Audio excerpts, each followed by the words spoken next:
Assalamu alaikum wa rahmatullahi wa barakatuh. I Alaikum hope assalam wa rahmatullahi wa barakatuh. I hope everyone is doing well, inshallah. Yes. Maryam Baji, how are you? I'm fine, alhamdulillah. How are you? Good, good, good. Long Uh, time? yes, thank you for dragging me here. Yes. Yes. I literally dragged her here. Um, yeah. I think we had different views on podcasting Uh, or recording a video, Maryam Baji is more used to Speaking to public. speaking to public and being very organized with it, Yes. like doing her research and everything. Me, on the other side, I'm used to one-to-one, client-based. Directly, there's a problem, there is a solution, we deal with it. Or So an informal conversation. informal conversation, Yeah. yeah. But with her, because I'm trying to every week, I remind her, and she's like, okay.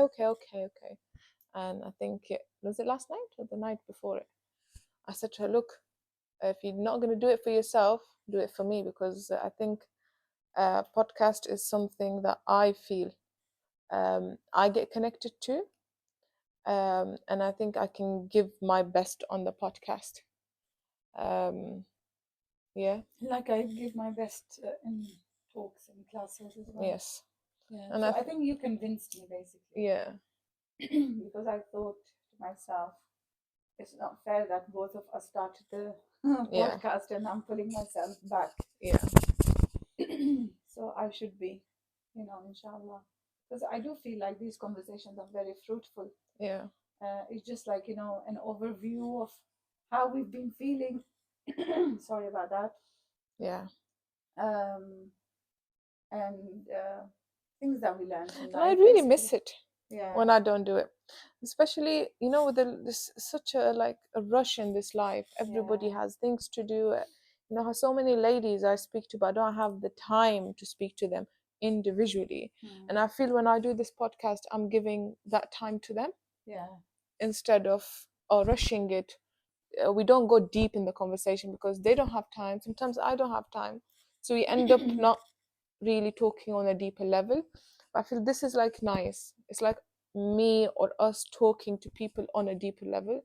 I was just saying this to Maryam Baji as well, that people nowadays are very, I don't know how to say it, they don't like surface level conversations. We want something Formal conversations. Yeah. We don't like. Yeah, how are you, what did you cook, how you look nice, you wore this, that This should be dealt. Yeah. This is how you should deal with this problem and that problem. Yeah. It has to be raw and authentic, basically. Yeah, and a bit deeper, like not surface level. I think this is with this intention we start our podcast, inshallah. Yeah. And what is the topic for today? The topic I think that you advised us to do the topic about the podcast about Yeah. was attachment. Yeah. And the difference between attachment to Allah and attachment to people. Yeah, I think this used to be a result, this topic used to be a result of every problem you were going through, Yeah. or I was going through. Yeah. The end point we used to reach to, that did we have ta'alluq with this human, attachment with this human too much, maybe to a toxic level or unhealthy level, depending on the intensity of the attachment. And we used to end up, okay, this problem happened because we put a human on a higher place, which we shouldn't have. Sorry. Yeah. So that used to be always the result or the solution or the root reason why we were going through certain problems. Yeah. Just like, I feel like when you attach yourself to a human being or anybody, literally anybody, you feel like you are,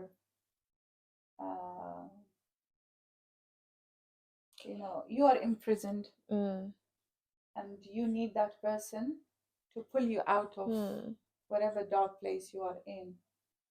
And you become so dependent on other people that you lose your own strength. Yes. So I think attachment should be only and only to Allah, with Allah subhanahu wa ta'ala. let me give examples. It could be your child.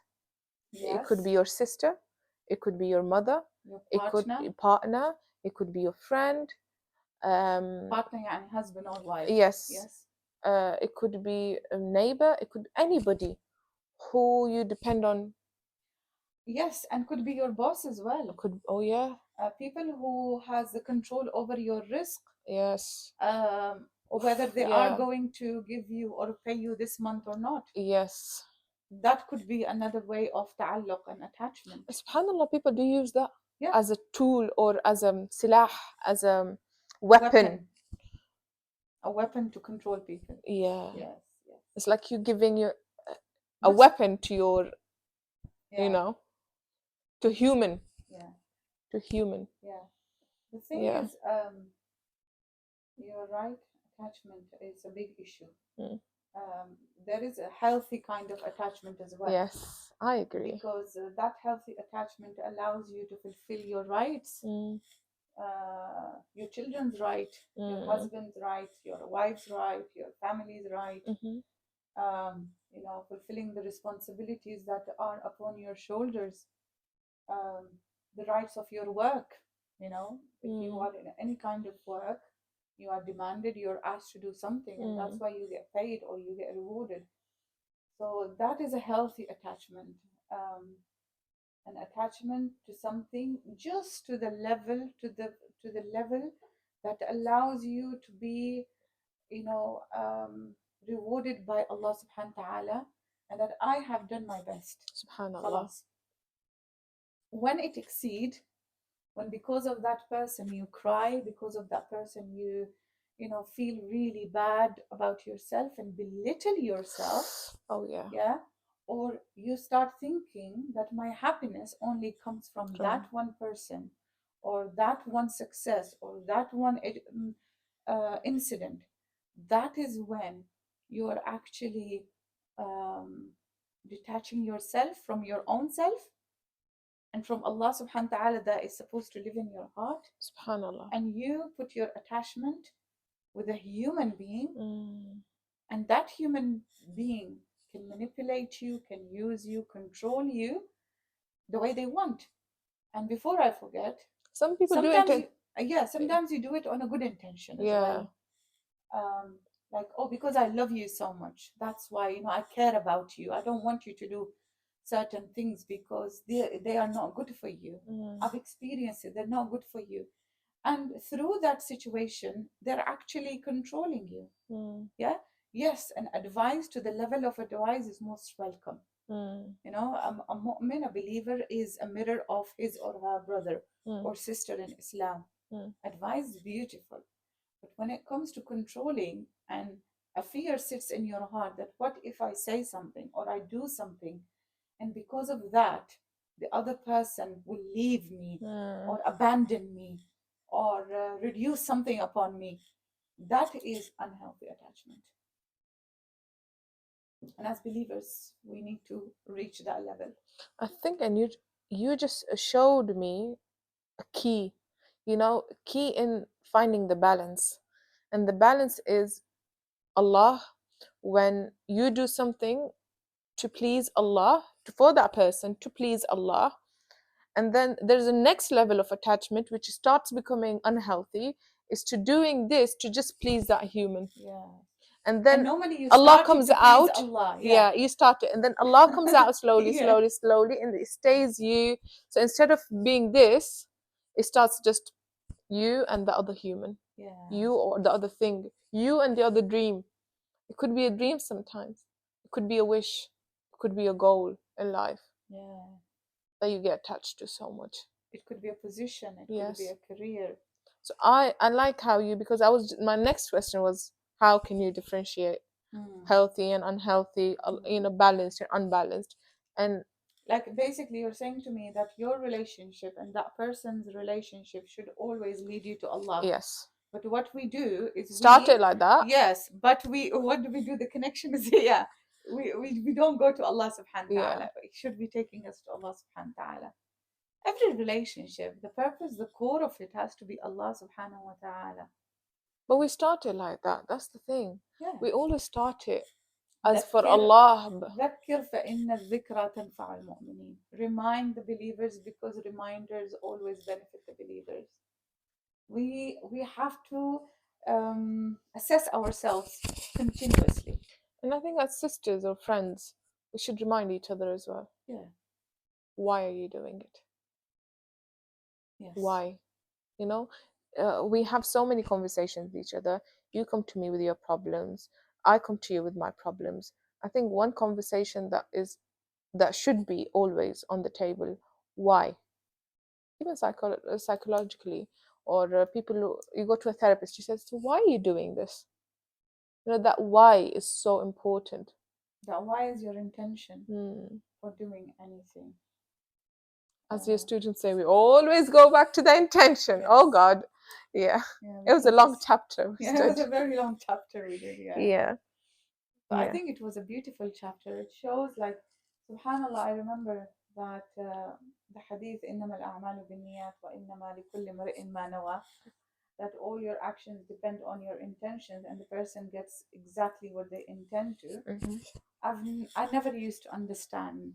You know, there was a missing piece of the puzzle until I researched it more, and I thought, oh my God, how can a person be honest and sincere in their intentions? Yes, we do say we are sincere on doing it for the sake of Allah, but so many times we lose the honesty with ourselves, quoting it, oh, I'm doing it for Allah, I'm doing it for Allah. But how honest are you when you are saying that? How honest are you with yourself when you are sitting with your own thoughts without any other person? How sincere you are at that time? It's not always what you say with your tongue, it's what you feel in your heart. And this is why in this world, this fast-paced world, this world that's filled with information, social media taking over our lives, the AI taking over our lives, it is so important. It is the most vital thing a person should do in this day and age, is to sit with themselves and connect with themselves. Learn, exercise, practice how to be slow in doing things. Tehrao. Tehrao, yes. Oh God, I remember that was our the words that we had last year. Yeah, last year. She used to pray for it. I used to pray for it, that I have it and she has it. Yeah. I think it was something in common. Yeah, we thought, like, the problems in life and challenges in life, they will come. You will always have. If I look at my diary, I still have like 10 things I need to tick, that I need to do. And this morning I was driving and I was thinking, the difference between Maryam this year and Maryam last year is that 10 things that were on my books, were in my diary, is here. You understand? I'll be holding it on my shoulder, driving, eating, drinking, dealing with my children. I would always hold that thing. Now I feel, no, they are not defining me and how my day is going to be. They are going to be on a paper. I will look at them, read them. Whatever I can do, I will do it. Whatever urgent will be done. Whatever is not urgent, I'll do it tomorrow. So do you understand? And I think this is something that tehrao, that peace, that slow pace, this is how our lives should be. And there's levels to it. Allah, beautiful, honestly. I think, it's levels to it. And even attachment, to detach yourself. There is so many levels. And sometimes you detach from one thing, you go attach yourself with the other. And then sometimes you let that, then you go to the other. Attachment, don't think it's a journey of a year, of a month. It's a constant journey that you have to detach. Like we said, when we start a relationship, we always start with the intention of being for the sake of Allah subhanahu wa ta'ala. Yeah. And slowly, gradually, it becomes for the sake of me, or for the sake of you, or for the sake of that position. And subhanAllah, let's say it's marriage. Yeah. You start it for sake of Allah. Friendship, oh, you're my friend for Allah. Do you really start marriages for the sake of Allah? Wallahi, at least I did. MashaAllah, good. I'm not saying, but yeah, sometimes we just marry because the party, yani? The party. Sometimes we just get married because to get of attached? the family. Sometimes we feel like, something inside us. It's a normal, like, desire or wish to be with a person. Sometimes it's to show the people the perfect picture. Oh, the perfect picture. Yeah. And sometimes you have to understand that nikah has to be done on the basis of fulfilling your iman. Yes, I do have wishes, I do have desires, but how am I going to turn them into what Allah subhanahu wa ta'ala wants? And for that, we need a level of patience, we need a level of understanding, and more than everything, we have to work on it for ourselves. That's very important. Yeah. Perfect picture. There's no perfect picture. There's no perfect picture. I think there's no perfect picture in marriage, in kids, in children, relationship with your relationships. Children, parenting. There's no perfect child. No, there's no perfect wife. There's no perfect husband. Nothing is perfect. You have to create a special box, not put them in the box.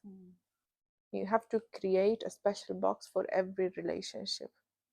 Perfections for Allah only. Yeah. Because we see the husband should be like this, the daughter should be like this, the son should be like this, the mother should be like this. I don't believe this. It's like a box. It's like a molding box. It's flexible, and you have to change every now and then. You have to, mold it this way and the other way. And then we are more acceptance of it. We'll have more endurance. Yeah. Towards that relationship. Yeah. You're right. You're absolutely right. You have to accept the fact that people in your life, they are humans, and they have dark sides. They do mistakes. They have insecurities. Very important, I think. And when we do these things and understand that they have all these dark side, insecurities, issues and problems, then we can't put them on the high place. That high place is only for Allah. Yeah. So what we try to do, I was just talking to you about it, we try to go blind. We blind ourselves. No, he's perfect. No, she's amazing. She's the best. She doesn't have any insecurity. She doesn't have, just so we have peace of mind. It's for us. We're doing it for us, not for them. Not for them. And so we can put them there high, so we know, okay, we can lean over them when we need. Yeah. But if you put them here, create a box, molded box for them, you can't lean. You can talk to them. You can sometimes, you deal with it. Sometimes they deal with it. I think your microphone's going off charge. Yeah. Maybe it's not very okay. Is mine going? Yeah, go on. So the point that I was on was أنزلوا الناس منازلهم. Yes. Keep people on the level that they deserve to be on. Don't exceed in giving them more than the status that they deserve. They actually deserve in your life, or lower than that. So you have to be very careful in who are the people around you that you're choosing to be close to you. Because if those people are negative, if those people they're away from Allah subhanahu wa ta'ala, what will happen? That is going to affect you as well. Like I always say to my teenagers class, and I say to them, if 4 of your friends are doing one bad thing, let's say smoking, the 5th one is most probably going to be you. If 4 of them have ill manners, the 5th one is you. If they swear, I will tell you for sure that if your 4 friends swear, then you are going to have that habit as well. That's so true, يعني صاحب ساحب. The friend صاحب is the one who pulls you. صاحب and ساحب. like I can visualize this, how you get influenced as well. Let's say 4 of them smoke. You're the 5th one. Yeah, you don't smoke. There's a moment in your life that you're really weak, you're struggling. Yeah, the shaitan is so close to you. Yes. Yeah, you think, okay, let me give it a try. That's in your weakest moment, you grab that habit. Same thing, if let's say they all swear, the 4 of your friends swear, and you're fine. When you're sane, you're fine. But the moment when you're weak and you have an argument and you see the same swear words coming out of your mouth, and you're like, oops, that was because them. So yes, you think, oh, it's nothing gonna And happen. to be honest, I always say that to the girls as well. It's not them to be blamed. It's their life. They will deal with it exactly how they want.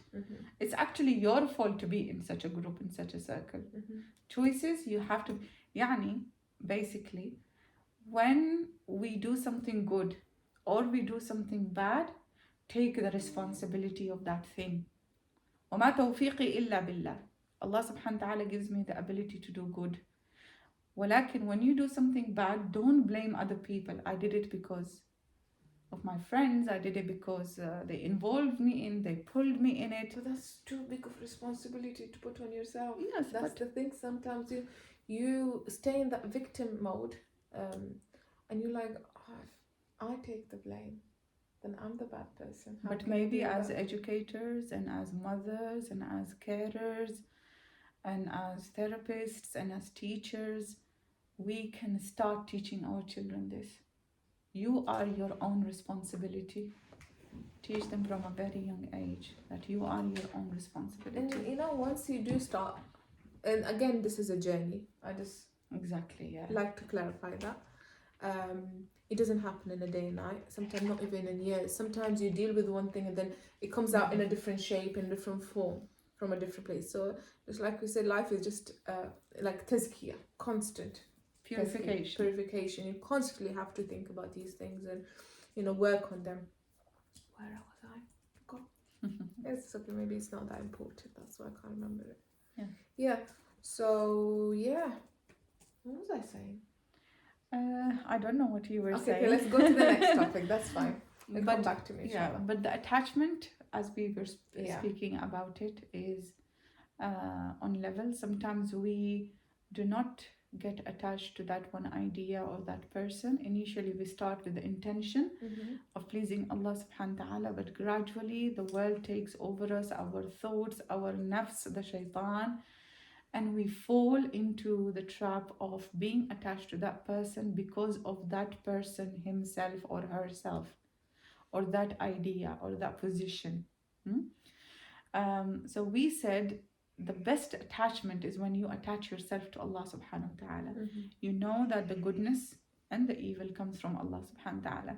And you know for sure that if the whole world get together to hurt you, they will not hurt you but when Allah subhanahu wa ta'ala wills it for you. And if the whole world get together to benefit you, nobody can benefit you except when Allah subhanahu wa ta'ala allow it to happen.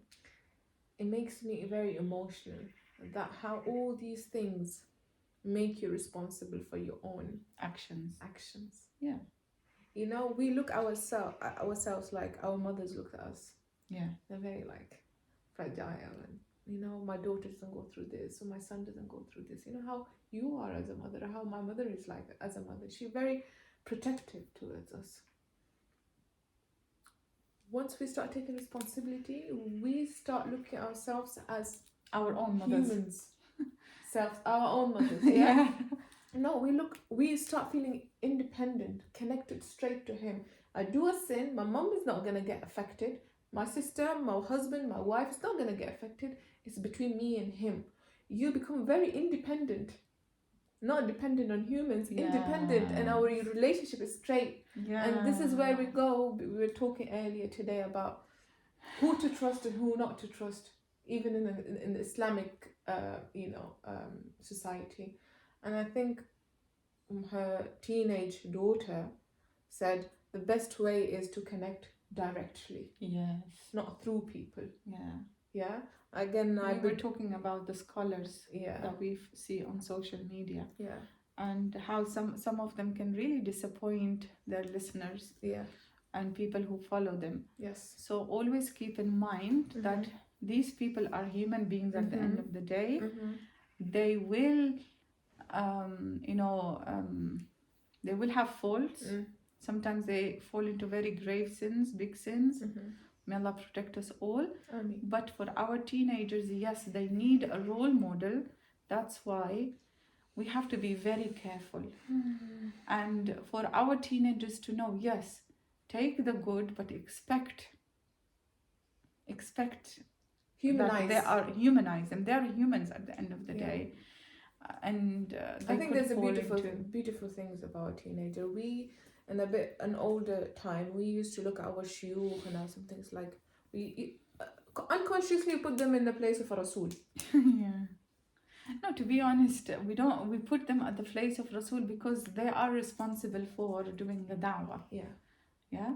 And but we never had that one side that they could be, they human, and they could do faults. We never had that in our mind. Idea, yeah. You know,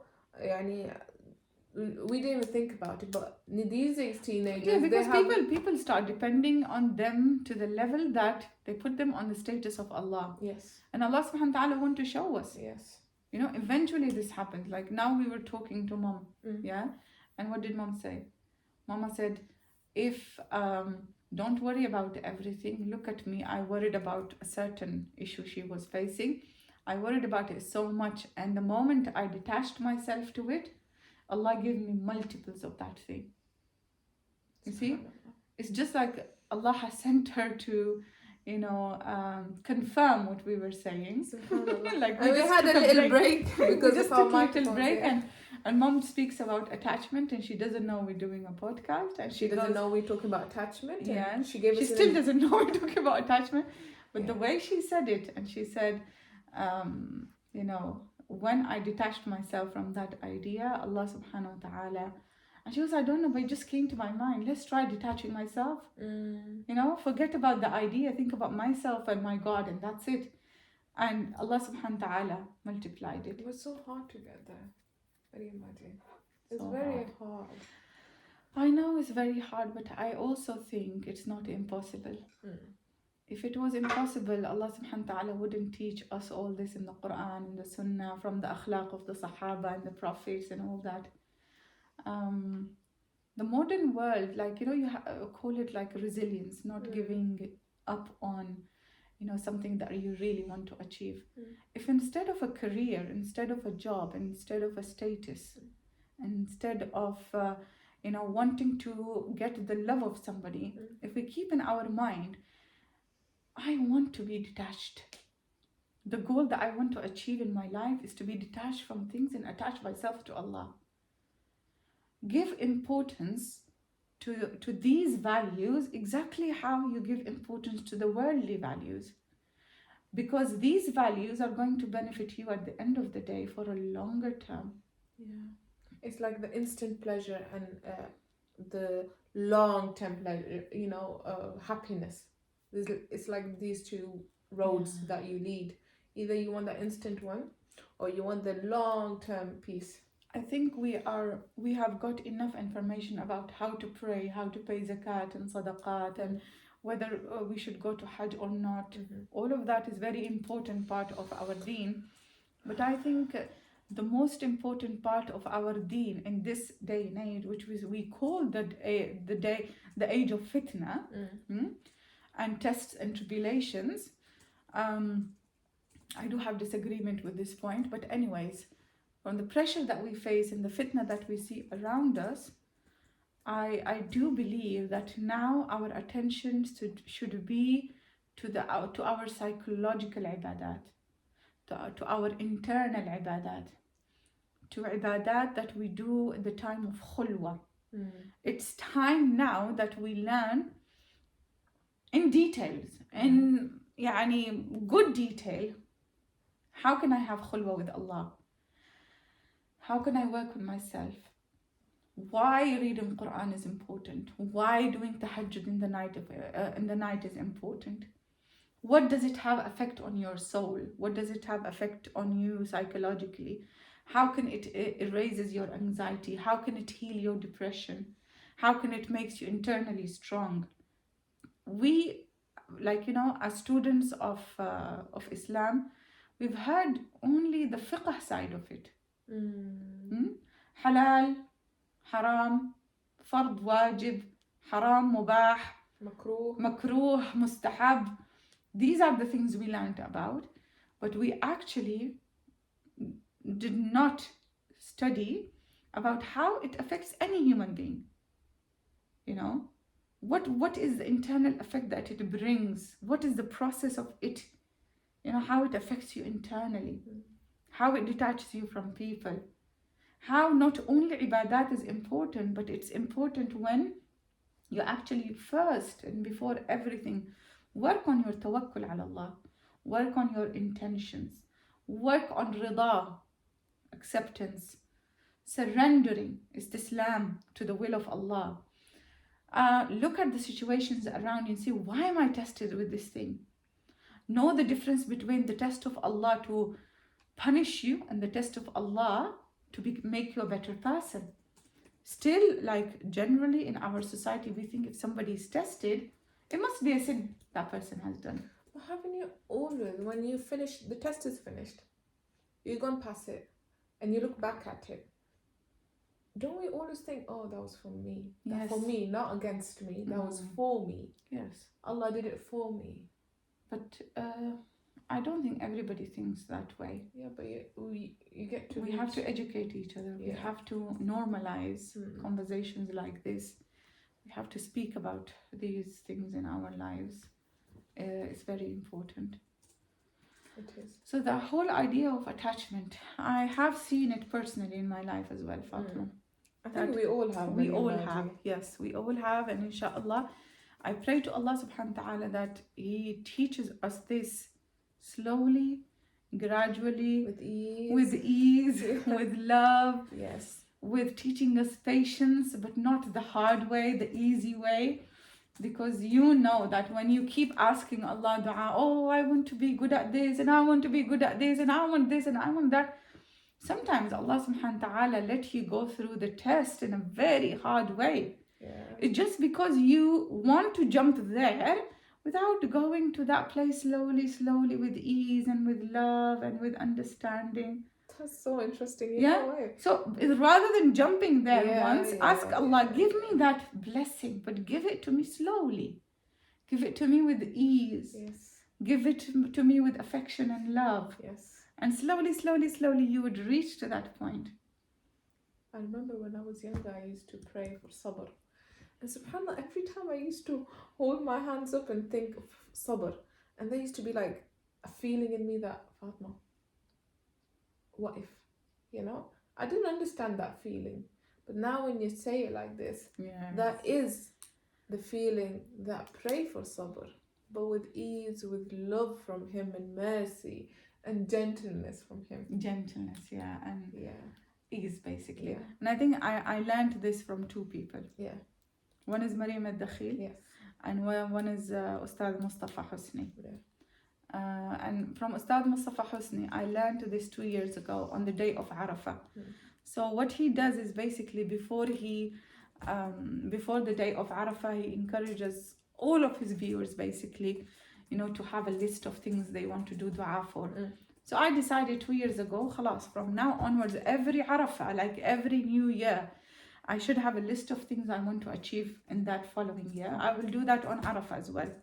So things that I want to do dua. So he taught us everything, how to do dua for everything. And then at the end, he said, when you finish every dua, say with ease, gentleness, and with love. And lutf from Allah. Subtleness. يعني ما يكون, it's not something very rough, something very drastic. A drastic change in patience that Allah gives you a big test. And then you will learn how to do certain things. Ask Allah, I want it slowly, I am not in a hurry. And subhanAllah, when he said that, and of course I was doing courses with Maryam Dakhil, and she used to say to us, whenever you put intentions, always at the end of the intention, do add with ease and with love. So these two made sense to me. A person who's giving me this from a worldly perspective, teaching me intentions, and a person who's teaching me dua from religious perspective. So when I combined both of them, I understood how important it is not to say from your tongue, I want this, I want this, I want that. And I think the dunya is so busy and a hustle bustle around us. is that now we need to not only emphasize on getting the worldly things. Now we need to do dua, Ya Allah, give me confidence with ease and love. Ya Allah, give me barakah in my time.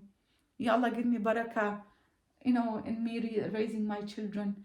Ya Allah, detach me from the love that I have for my children that makes me sick and ill. Ya Allah, detach me from the love of, for example, my wife, my husband, my partner. I don't want to be attached to anybody but you, because you are going to help me, and I'm only going to ask from you. And subhanallah, once you detach yourself from the providers of your rizq, where you pay the bills and the rent and everything, or the providers of love in your life, and the providers of peace and comfort, and you start asking for these things from Allah subhanahu wa ta'ala, you start detaching yourself. And not only that, but be source of love, be source of peace for others. That's very important. And you start having empathy or sympathy for people around you. Yeah. They're going, this is why I wanted to even just put a disclaimer. It's a journey, because I don't want any woman here to feel the pressure that, oh, I need to, and I'm going to do it, it's going to happen once. It's a journey. You're going to learn it, you're going to fall, you're going to learn it, you're going to fall, you're going to learn it, and it's going to be constant. Another thing, you will face it in different shapes and sizes, from humans, from things, from dreams, from goals. It's different. Third thing is, just like Maryam Baji said, feel for the people who are going through this journey. Not only for yourself. Once you acknowledge that, oh, I'm going through this journey of detachment from humans, then you will see people getting attached to humans. Instead of saying to them, stop it, it's not good for you, and go judge them, maybe talk behind the back, look, they're attached to this, and this. Start having more sympathy towards them. Because once you were there at that place, were there, and you didn't know what to do. You didn't know what to do, and at least comfort them. Just like I'm comforting you today. That, you know what, you just put your first step. And there's a long way. I've gone through it. You're going to go through it. We're all going to go through it. Be gentle. The way we ask gentleness from Allah, let's show it to the people around us. Yeah. And it doesn't mean we are speaking about attachment and detachment that we are perfect in it. That's why I put the disclaimer out. It doesn't put me or you, Fatima, in any situation that we are saying, oh, we've done it, so come on, you do it as well. Yes, we've tried it. We've started doing it. Have the intention. And we feel good about it. Yes. And we would like other Muslims, we'd like other people who are listening, to start this journey as well. Yeah. Without judgment, without somebody competing the other person, everybody, this is what I love, Fatma, about you as well, and I must admit to you here today, is that you always say that, take your time. Don't rush into things. Take your time, slowly, gradually, you'll get there. And the other thing I remember is intending something, and how would I say, intending something and leave it to Allah. I wouldn't say throw it to Allah, but I will say let it dive in the ocean of Allah subhanahu wa ta'ala, and Allah will bring that thing in your life. It's like Musa's mother. إذا خفت عليه فألقيه في اليم. If you're scared, then let him go. So even if now you're watching and you said, oh ya Allah, and I would really like, emphasize on this fact that, come on ladies, the way we ask Allah for a good husband, we ask Allah for a successful child, we ask Allah that our child pass certain exams, we ask Allah that my husband gets the job that he's been working hard for, or I get that position in the office, or whatever it is. Let's put, let's write down what we want in spirituality. I want to achieve that level, and Ya Allah sa'idni, Ya Allah help me in achieving that thing. And write down, where you write down, oh, the plan for today is to cook this. To-do list for the whole week. What am I cooking? What tuitions and activities my children are going to go. Right? So we put a to-do list. Let's make a to-do list of these things. I want to rely on Allah subhanahu wa ta'ala more. I should not be involved with my children's, lives too much. I know. And we should say, I don't want to be attached to the idea of that person going to pay me or not, or that boss will be happy with me or not. So let's put these things that attach myself. These are the things I want to detach myself from. And literally, that's how we can achieve it. Why did you smile? That smile said something. Interesting, because I think this is one of my mentors said this to me as well, regarding rizq and people who would come to me, and or the people I wanted to come to me so I can work with them. Yeah. And she goes, Fatma, you have the ideal people. Yeah. You like. She goes, Fatma, they're not ready yet. And I think that the way she said it that time, my mentor Abida Bano, Allah reward her. The way she said to me that don't. If they are not ready for the journey, they will not come to you. Yes. And that day happened, and today it happened. I am a strong believer in that, and I always remind you and myself that rizq, people who are meant to come in your life, they'll find their way. Yes. You work on yourself. Yeah. You better yourself, and they will find the way. I think that made my teaching more interesting to me. I started feeling, less interest in teaching.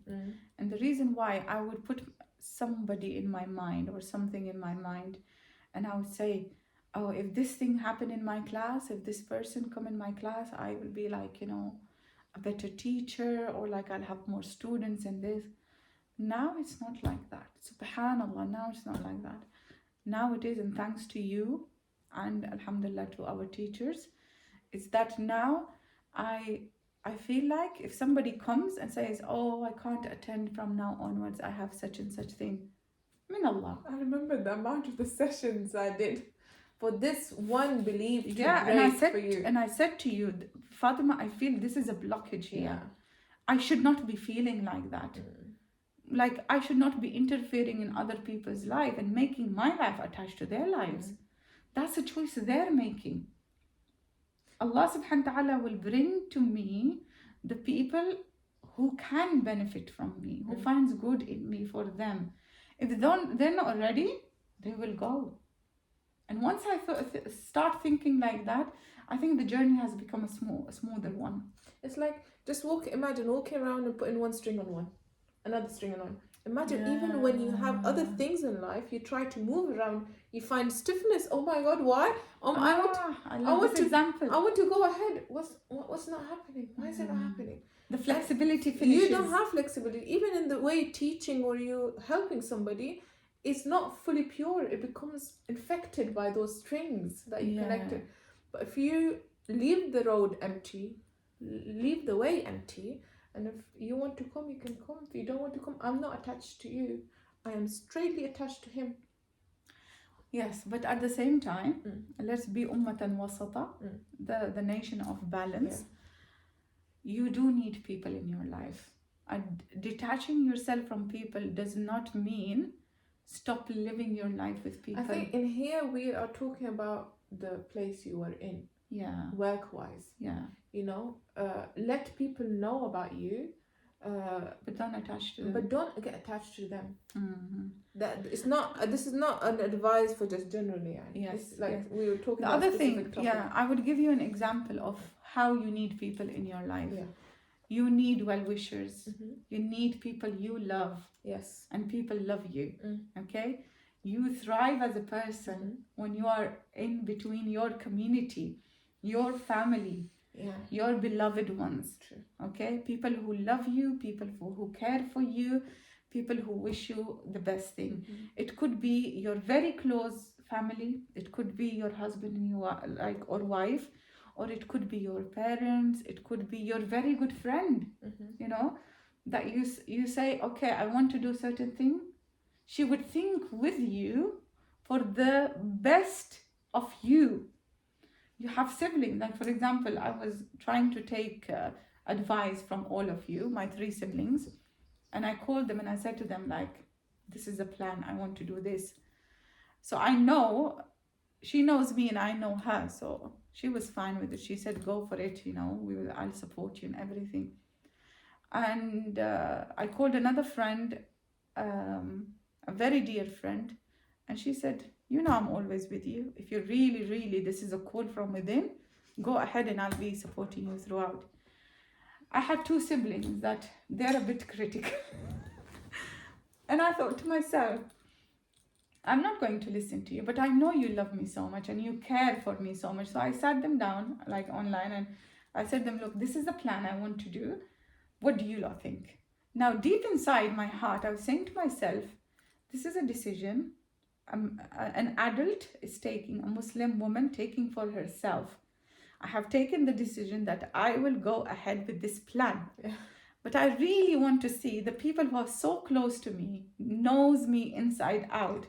What do they think about it? Why? Because, you know, as a human being, you need another human being to tell you. You need another person, you know, to be there for you.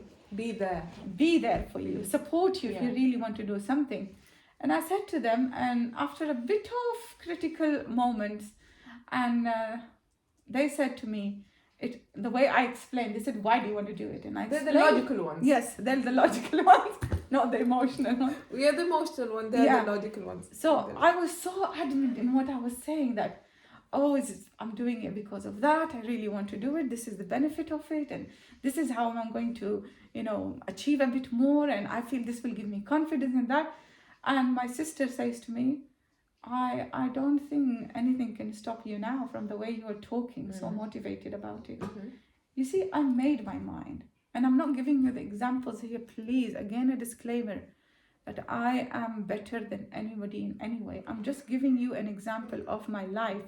This is how I learned these things. So they said to me, go ahead for it.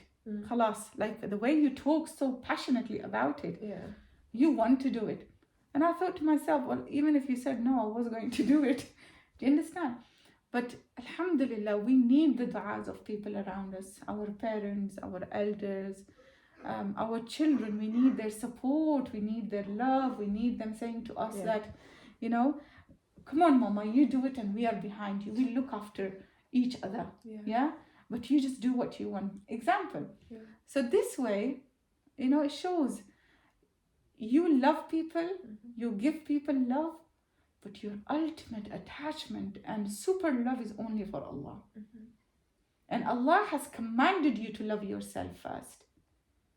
Because when you go to Allah subhanahu wa ta'ala, you will be accountable for your own self alone, not with anybody else. Yeah? Allah will ask you, did you fulfill your responsibilities? Allah will not say to you, like, you know, because of that person you get reward or not. Your attachment should be solely with Allah subhanahu wa ta'ala.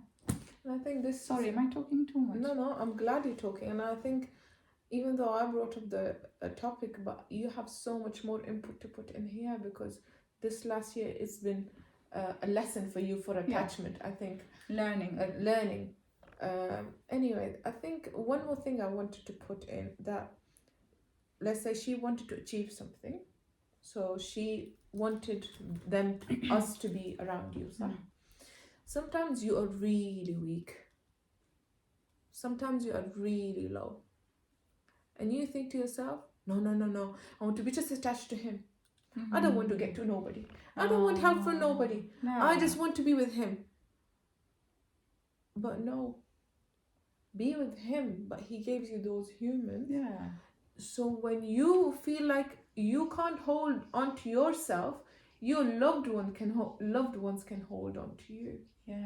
So again, ummatun wusta we are indeed, and that's what we need to strive for, that attachment to Allah. But when you feel those that Allah who gave you those family members, those humans around you for a reason, you can let them be there for you. Yes. Allow See? them. Sometimes we don't allow them. Exactly. Okay. We know. I think I'm a bit I excited. think especially when you start in the self-development, you think there's a trap you get into sometimes. Oh, I'll do it myself. Oh, I need to believe in myself. I need to love myself. I need to do this myself, by myself. That much that you forget there are humans around you that Allah have sent for you, not only to you, for your sake. Yeah, to be there for you, To love you. to care for you. And don't push them away when you are weak, especially. I repeat that to the girls who are going through depression, who feel lonely, who are very emotionally weak, like they can't hold on to themselves, and they go to the wrong path because of that, because they don't want to burden anybody. So they think, okay, let me deal with it. And sometimes when we deal with it, the shaitan comes and joins us and deals with it with us, and we tend to go to the wrong path. Allow, and I repeat, if you're lonely, sometimes it's because you put yourself in that place.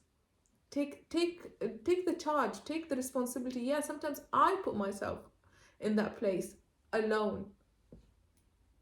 And try to look the other way. Look at your family.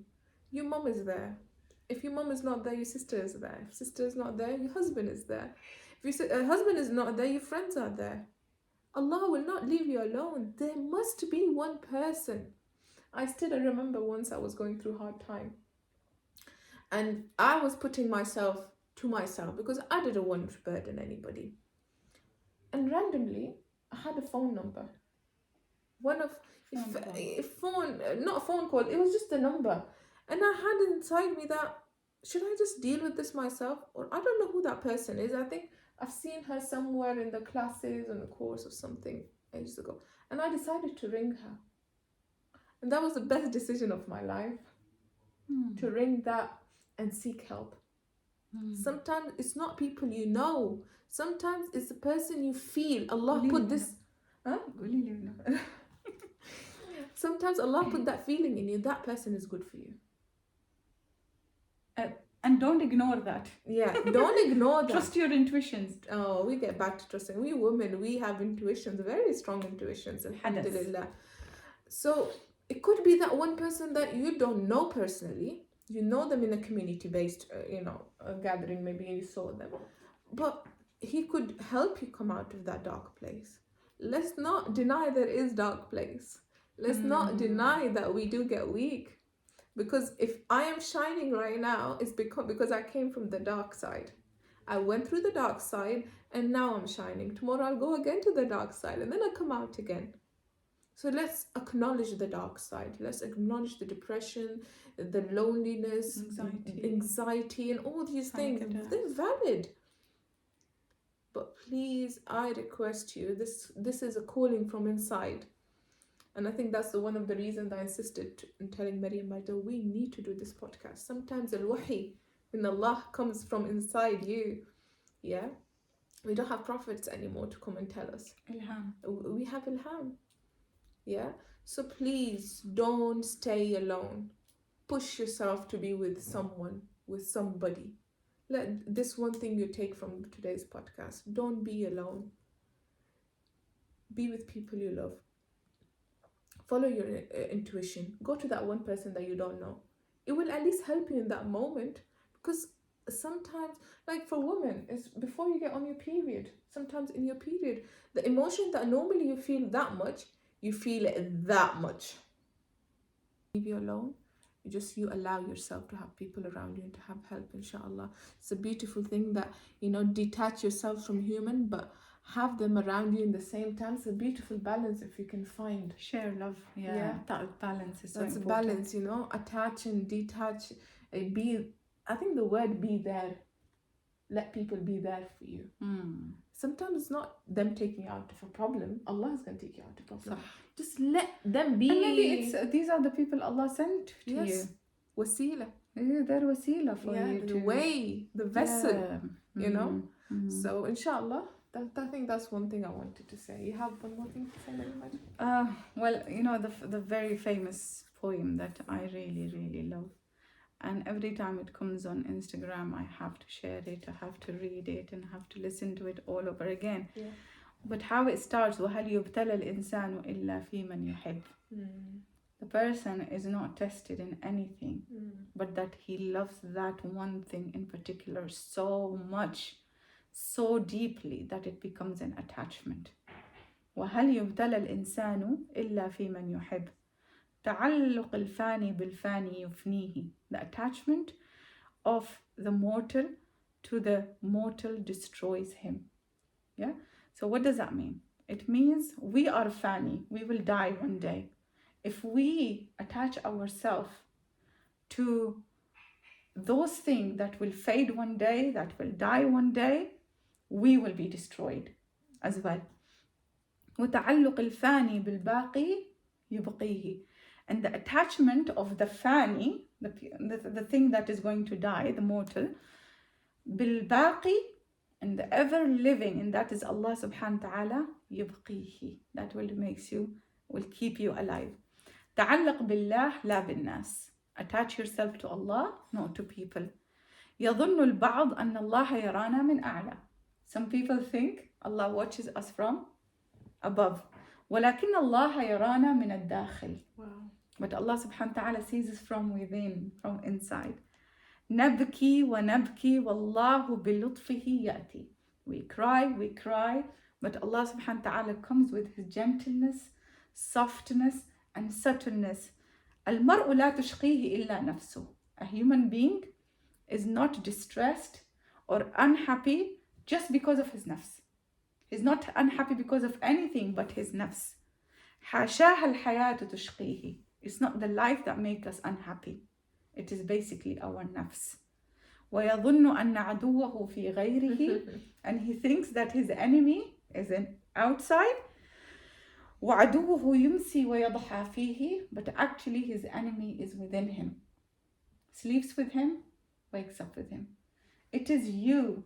That is why I say we have to take responsibility of our own selves. Do not live in a victim position. Don't say, she did that, that's why I'm like this. He did that, that's why. Every trauma, every illness, every anxiety has a reason. Reach it and sort yourself. And don't expect from people to come reach you, to come to help you. Yes, if you are in a position very weak, very fragile, in extreme distress, Allah subhanahu wa ta'ala will bring people that will guide you to the right path. So that's something that I wanted to share. وَهَلْ يُبْتَلَى الْإِنسَانُ إِلَّا فِي مَنْ يُحِبُّ. Don't attach yourself to anything because Allah will test you in that particular thing. And that's the reality. That's the truth. Because He wants you to be detached to that thing and be attached to Him only. Because what's the reason we're here? وَمَا خَلَقْتُ الْجِنَّ وَالْإِنسَ إِلَّا لِيَعْبُدُونَ. We're all here to be attached to Him, to worship Him. Yes. To give Him our best. Yes. Allah, He takes our lows all the time. Yeah. He's so merciful. True. Very true. Yeah. So inshallah we'll finish on this note. Yes. On this note, inshallah. And so grateful that Allah subhanahu wa ta'ala provided us this platform to speak from. And grateful to you as well. And if it doesn't come next, if another podcast doesn't come, you know who to go to. No, inshallah. Inshallah. May Allah subhanahu wa ta'ala give us the strength to carry on. Inshallah. Yeah. Yes. Sending you all love and peace, inshallah, from Allah. And light and mercy. And if you are in your dark place, just remember, inna ma'al usri yusra. With the hardship comes ease, and with the darkness there will be light, inshallah. If not today, if you can't see it today, it's in the end of the tunnel. You can just glimpse it. Yeah. We are here for you, inshallah. Take care of yourself. Assalamu alaikum wa rahmatullahi wa barakatuh.